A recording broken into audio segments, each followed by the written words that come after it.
Hello and welcome back to another episode of Tube Talk. I was going to say another episode of Go Racing. Oh my gosh. Go Racing Tube Talk. Go Racing Tube Talk. We are back. It's our second week in a row after we had a couple of weeks off. Yes, we're going to have a consistent schedule. We're going to try to. We will.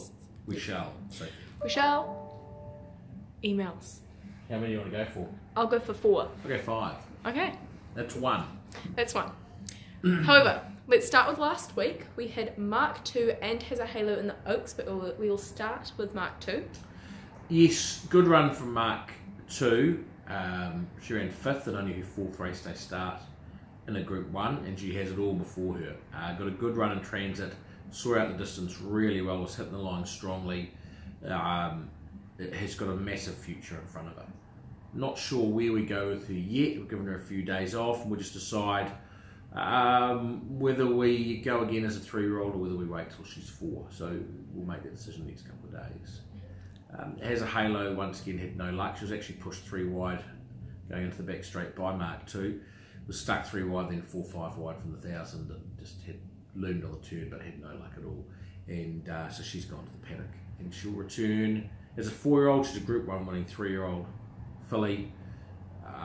She's devastating at her best, and I'm sure we'll see the best of her when she returns. Mm-hmm. And we also had a passing shot in the Lightning Stakes. Excuse me, we did. And he went okay. He sort of didn't have the same ping as he normally does. He ran 6th, it wasn't bad, but he just sort of didn't have the same kick he normally does. And just wondering, and he blew quite hard afterwards too. So whether he was slightly under the weather or whether he's actually needs 1400 metres at the moment is another thing. So we're looking at options for him. There's a nice 1400 metres in 2 weeks' time at Awapuni for him, which would suit. So we'll probably have a look at that farm. Mm-hmm. And this week we've got a few runners ahead of us, but we will start at Avondale on Friday. Race 1, we've got Top Actress. Yeah, a mare that once she wins one, it'll all start to fall into place for her. I can't believe it at the moment. We've got so many bad draws, and she's drawn badly every time. She's drawn badly again. She's barrier 9 of 10 runners at the moment. So I think probably she is better being just held up a little bit and then being able to dash at them. So I think we'll probably ride a little bit more conservatively this time. Try and get some cover and hold her up for one run, but she's not far away from winning. Mm-hmm. And in race 2, we've got Quick Preview. And his second start, his first start, Michael Coleman quite liked him, but he said the track is too shifty for him. He needs a firm surface. So hopefully he should get that on Friday. And if he gets that good surface, I think we'll see a much better performance out of him. His work has improved since his fresh up run. He has got an awkward barrier 7. So what you do, whether you go forward or back, is a difficult one. I think with Sam spread on, we'll probably go forward. I think he's going to be a horse that's going to enjoy getting out to longer distances than the 1200. But on a good track, I think we'll see an improved performance. Mm-hmm. And in race 3, we have got Oh He Can. Oh He Can is third on the ballot, so he needs 3 scratchings. He's got barrier 3, there's 18 horses in over 1200, so chances are he will get in. Normally wide horses will scratch over 1200. He trialled up very well at Taupo. Troy Harris rides, he's a distinct winning chance. Mm-hmm. And on Saturday at Matamata in race 2 we have got Bet She Is. Yeah, so not quite sure what we'll do here. Once again, bad draw. She's got barrier 12 of 12, so makes it really, really difficult for her. You've either got to go hard forward or you've got to go back and get cover. So I'm not quite sure what we'll do. I'd prefer with her to actually ride her a bit more patiently and try and get cover and get home. She does need a good track. Track should be okay. There is a mile for her next Wednesday, the following Wednesday, which we can look at. So we'll just consider our options with her, whether we run her or not. I'm leaning at this stage, talking to Stephen McKee. He's saying maybe we run her, let's see what scratchings and things are like. I'm leaning towards saying, well, maybe we wait and see if we can get a better barrier draw. So we'll see what happens, but I prefer to see her ridden quietly if she does run. Mm-hmm. And in race 6, we have got Rude Not To. In the Japan New Zealand Trophy, the Group 2 race, which we've run previously with Silky Red Boxer. A little bit of a a change in conditions. Last year was an open handicap. This year it's set weights and penalties. So last year she would have gone with 53 kilos. Another horse would have had 58, 59, but this year she's got 55, another horse has got 56. Makes it slightly more difficult for her. She's got an awkward barrier, out wide barrier 11. Again, I'm going down to New Zealand Thoroughbred Racing. I'm going to play and go down there and ask them why horses are drawing wide. I'm going to sit in the room with them as the draws are being done.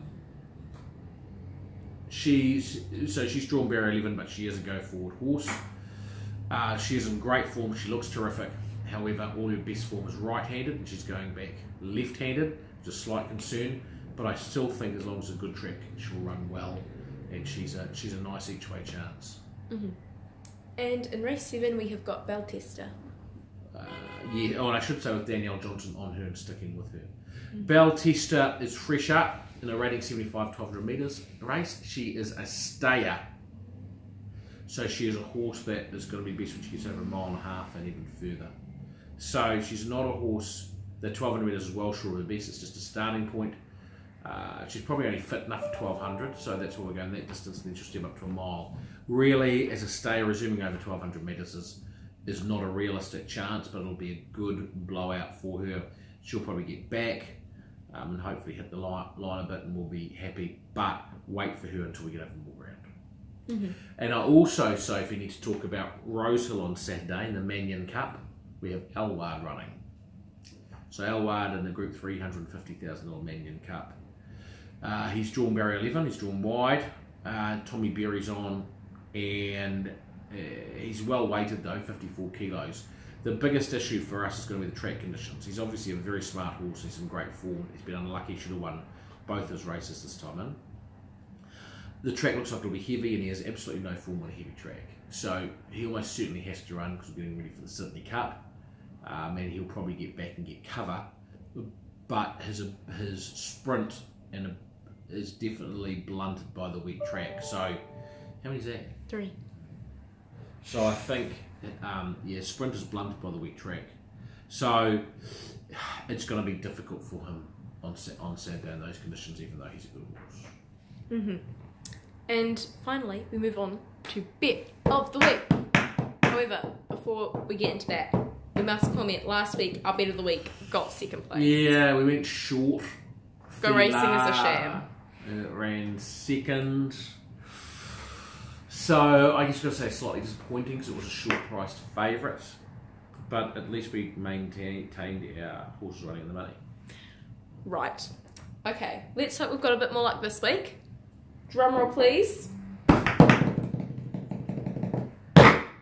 We've got Richie McCourse running in Tauranga in race 5 on Saturday. Richie McCourse. Yeah, so he stepped up to a middle distance this horse last start and he won. He had a lovely trip in the trail, got all favours, popped out and got up and won.